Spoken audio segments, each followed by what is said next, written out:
time now on the programme for Media Watch with Simon Harding, who joins me here in the studio. Hello, Simon. Hi, Nadia.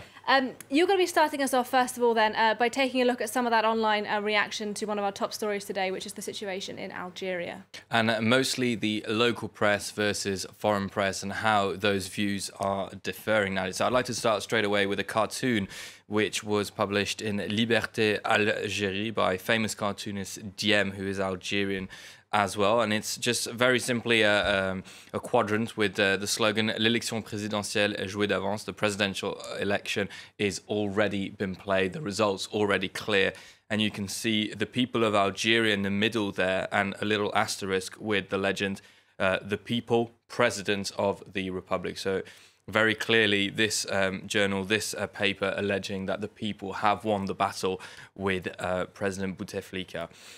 Here we have El Watan, which is the French most read paper in Algeria, and it's got the headline, "Thousands of students contest his candidacy. However, Bouteflika defies Algerians." And you can see it's really the picture that draws attention, because you've got the two Robocop police officers there with the president, who seems almost, as if he's dying, almost, in this situation. So it's a very provocative cartoon. And of course, a little hint to Emmanuel Macron, "Qu'ils viennent me chercher, come and get me," which is what he famously said to the Gilets jaunes here in France.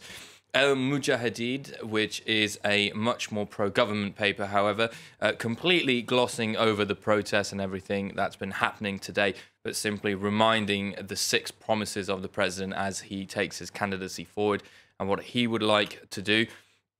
El Kabar, which is one of the most read Arabic newspapers in the country, which was saying that Bouteflika is ignoring the protests in his 5th term and that he has chosen not to respond to the people's demands. So again, a very negative press there towards the president. And I'd just like to finish off this page on Algeria with a tweet about women, because we've been saying, where are the women in Algeria? Well, this Twitter user here saying they're right in the front line, they're campaigning, they're protesting, they're making their voices heard, which is a very good thing for Algeria. Yeah, indeed. Thank you very much, Simon. That was really interesting, a little spin through how the Algerian and the foreign media are reacting to all of those events. Another story, though, that you're following, trending online today, is a South African singer who was hit on Instagram by her boyfriend. Tell us a bit how people have been reacting online. It's mostly shock, Nadia, must be said. So this is a picture. Unfortunately, the video is a bit, it's a bit graphic, and perhaps it wouldn't be wise showing it. But Babes Wodumo, which is the stage name of this South African singer, was basically streaming live on Instagram when her boyfriend hit her because allegedly she swore at him. Or the details aren't very clear about that, but it's caused a wave of outrage that such a violence, free violence, has been given towards this singer. People are very unhappy. It's garnering international coverage as well. South Africa here under the shock after a video shows a star being beaten. And of course, this follows from the Fespaco incident last week, where a French actress was allegedly assaulted by a director, and that led to the hashtag Même pas peur, not even afraid. And this story here is now also led to a hashtag in South Africa, hashtag Stop Women Abuse.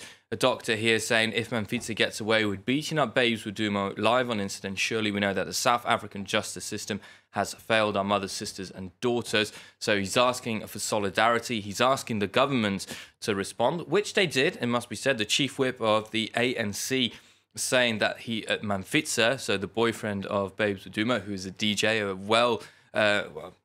DJ is well established in South Africa, he's saying he needs to be arrested. If not, he will definitely kill her.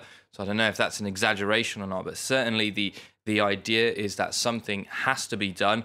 Again, here, this is the Minister of Culture who's saying, we are horrified by what we've seen. We condemn this senseless act, and we call on Babes Wodumo to immediately press charges against this man so that the police can do something about it. Here we have the government, of course, who have said there's no excuse for abuse. So it's really garnering a lot of attention, Nadia, on a very important issue. we have here that South Africa's celebs express outrage over Babes Wotumo's abuse video. And I think it's important to outline that celebrities are doing this because, of course, they have power, they have a voice, and that's why it's not just to draw attention to celebrities, but, of course, if someone complains and has no voice, and it's very difficult to draw attention to a very important issue. And I've just wanted to highlight this tweet by Bonnie Mbuli, who's an actress. And she's actually asking the question, is there no one else in the music industry, record labels, lawyers, managers who can give her support she needs, stop her from being in this predicament before it becomes another South African tragedy, she says. So another movement drawing attention to a very important issue, and it's very good that it's being done so. Indeed, clearly picking up a lot of reaction online, Simon. Thank you very much indeed. Simon Harding there with this evening's Media Watch on the programme.